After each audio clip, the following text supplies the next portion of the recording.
નમસ્કાર ખેડૂત મિત્રો। જીરું એ બીજ મસાલા પાકોમાં ખૂબ જ અગત્યનો અને વિદેશી હુંડિયામણ કમાવી આપનાર મહત્વનો રોકડિયો પાક છે। જીરું એ સૂકા અને અર્ધસૂકા વિસ્તારમાં રવિ એટલે કે શિયાળુ ઋતુમાં થતો મોખરાનો પાક છે। જીરુંનો પાક અન્ય રવિ પાકોની સરખામણીમાં ટૂંકા ગાળામાં, ઓછી મહેનતે અને ઓછા ખર્ચે ઓછા જથ્થામાં વધુ વળતર આપતો બીજ મસાલા પાક છે।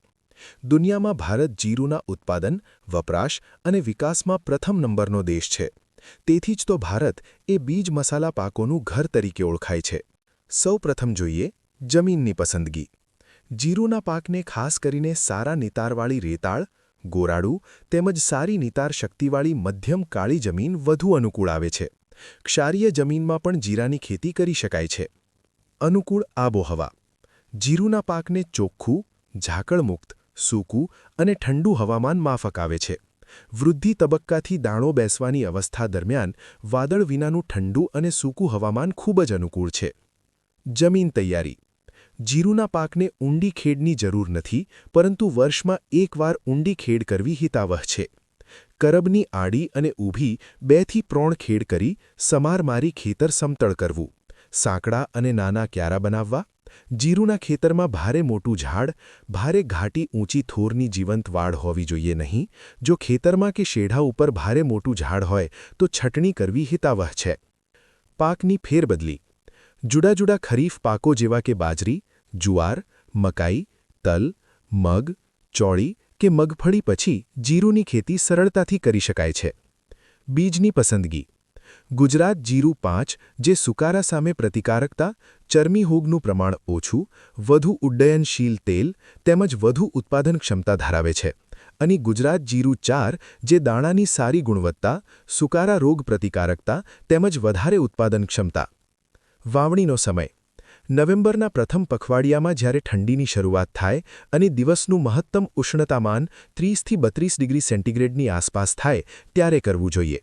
વાવણી પદ્ધતિ અને બીજ દર। કોઈપણ પાકની ઉત્પાદકતા ઉપર અસર કરતા પરિબળો પૈકી એકમ વિસ્તારમાં છોડની પૂરતી સંખ્યા એ ખૂબ જ અગત્યનું પરિબળ છે। જો છોડની સંખ્યા ઓછી હોય તો તેની અસર ઉત્પાદન ઉપર થાય છે। વધુ સંખ્યા હોય તો જગ્યા, પાણી તેમજ ખાતરની અપૂરતી પ્રાપ્તિના કારણે છોડનો યોગ્ય વિકાસ થતો નથી। ઉપરાંત એકમ વિસ્તારમાં છોડની વધુ સંખ્યાના કારણે રોગજીવાતનો ફેલાવો ઝડપી અને વધુ પ્રમાણમાં થાય છે। મોટાભાગે ખેડૂતો ચાસમાં વાવણી કરવાને બદલે પૂંખીને વાવેતર કરે છે, જેને કારણે બિયારણ એક સરખા પ્રમાણમાં અને સરખી ઊંડાઈએ જમીનમાં પડતું નથી। વળી પિયત આપવાથી ખુલ્લા બી પાણી સાથે તણાઈને એક જગ્યાએ ભેગા થાય ત્યાં વધુ સંખ્યામાં ઉગે છે, જ્યારે અન્ય ભાગોમાં બિયારણ ઓછું હોવાને કારણે છોડની સંખ્યા ઓછી અને અનિયમિત અંતરે રહે છે। આમ એકમ વિસ્તારમાં છોડની સંખ્યા પૂરતી જળવાઈ રહે અને એક સરખો ઉગાવો મળે તે માટે બિયારણનો દર પ્રતિ હેક્ટરે 10 થી 12 કિલોગ્રામ રાખી જીરુંનું વાવેતર 2 હાર વચ્ચે 30 સેન્ટીમીટરના અંતરે અને 1 થી 2.5 સેન્ટીમીટરની ઊંડાઈએ કરવું। ક્ષારીય જમીનમાં પ્રતિ હેક્ટરે 16 કિલોગ્રામ બીજ દર રાખવો। ખાતર વ્યવસ્થાપન। સારું કોહવાયેલું છાણિયું ખાતર જમીન તૈયાર કરતી વખતે જમીનમાં સપ્રમાણ રીતે આપી બરાબર ભેળવી દેવું આવશ્યક છે। પાયાના ખાતરો ચાસમાં બીજની નીચે પડે તે રીતે આપવાથી છોડ તેનો પૂરેપૂરો ઉપયોગ કરી શકે છે। વાવણી સમયે હેક્ટર દીઠ પાયાના ખાતર તરીકે 15 કિલોગ્રામ ફોસ્ફરસ અને 13 કિલોગ્રામ નાઇટ્રોજન આપવું। બાકી રહેલો 26 કિલોગ્રામ નાઇટ્રોજન પ્રતિ હેક્ટર પૂરતી ખાતર તરીકે વાવણી બાદ 8 થી 10 અને 30 દિવસે 57 કિલોગ્રામ યુરિયાને 2 સરખા હફતામાં પિયત આપ્યા બાદ સાંજના સમયે પગ ટકે તેવા ભેજે આપવું। સૂક્ષ્મ તત્વોની ઉણપવાળી જમીન માટે ભલામણ કરેલ ખાતર સાથે 1 ટન સારું કોહવાયેલું છાણિયું ખાતરને 1.5 કિલોગ્રામ ફેરસ સલ્ફેટ અને 0.750 કિલોગ્રામ ઝિંક સલ્ફેટથી સમૃદ્ધ કરી પાયામાં આપવાથી વધુ ઉત્પાદન મળે છે। ક્ષારીય જમીનમાં ભલામણ કરેલ ખાતર કરતાં વધારે ખાતર આપવું। પિયત વ્યવસ્થાપન। અસંતુલિત માત્રા અને પ્રમાણ વિના આડેધડ પિયત પાકને નિષ્ફળ બનાવે છે। તેથી પાકની વૃદ્ધિ, જમીનના પ્રત અને વાતાવરણને ધ્યાને રાખી પિયત વ્યવસ્થા અપનાવવી જરૂરી છે। જીરુંના પાકમાં પ્રથમ પિયત વાવણી બાદ તુરંત જ આપવું। જીરુંનો ઉગાવો 11 થી 12 દિવસે થતો હોવાથી સારા ઉગાવા માટે બીજું પિયત જમીનની પ્રત પ્રમાણે 8 થી 10 દિવસે સમયસર આપવું। શરૂઆતના 2 પિયત હળવા આપવા। ત્રીજું પિયત નિંદામણ કર્યા બાદ 30 દિવસે આપવું અને ચોથું પિયત 50 દિવસે આપવું। સારા ઉત્પાદન માટે હલકી જમીનમાં 5મું પિયત 65 થી 70 દિવસે આપવું જરૂરી છે. વાદળછાયું અને ભેજવાળું વાતાવરણ હોય તેમજ ઝાકળ પડતું હોય અથવા ચરમીનો રોગના ચિહ્નો દેખાય તો પિયત આપવાનું ટાળવું. જીરુના પાકમાં ત્રીજા અને ચોથા પિયત બાદ આંતરખેડ કરવાથી નિંદામણ નિયંત્રણ સાથે એક પિયતનો બચાવ કરી શકાય છે. નિંદણ વ્યવસ્થાપન. મસાલા પાકોમાં ચીલ, બિલાડો, મેથિયું, તાંદળજો, લૂણી, સાંટોડો, ડુંગળો, દારૂડી, ભોંય પાથરી, ભોંય આંબલી, ગોખરું, ગાંઠિયું, દૂધેલી, ચીઢો, કૂબી, જીરાળો વગેરે નિંદણો મોટાભાગે જીરુ પાકમાં જોવા મળે છે. નિંદણમુક્ત બીજની પસંદગી બાદ નિંદણનું પ્રમાણ અને પ્રકારને ધ્યાનમાં લઈ મજૂરો સરળતાથી મળી શકે તેમ હોય તો જીરુ પાકને શરૂઆતના 45 દિવસ સુધી નિંદામણ મુક્ત રાખવો અથવા આંતરખેડ કર્યા બાદ 25 અને 40 વાવણી દિવસ બાદ હાથથી નિંદામણ કરવો.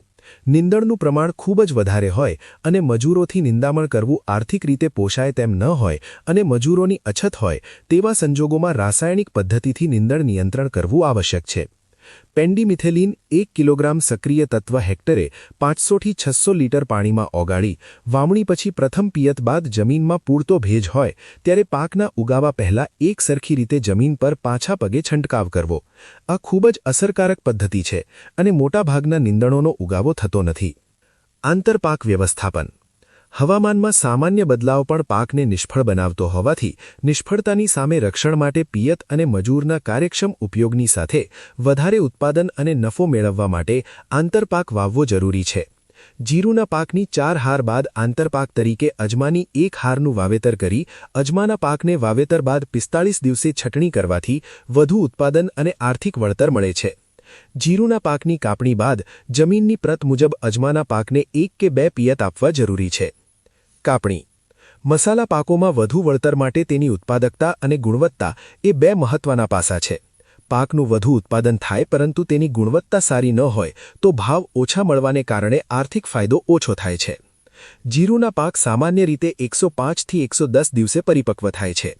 મસાલાના પાકોની ગુણવત્તા તેનો રંગ, સુગંધ, દાણાનો દેખાવ અને તેનું કદ તથા બાહ્ય કચરા ઉપર આધારિત હોવાથી યોગ્ય સમયે કાપણી અને તે પછીની પ્રક્રિયાઓનો ખૂબ જ મહત્વનો ફાળો છે.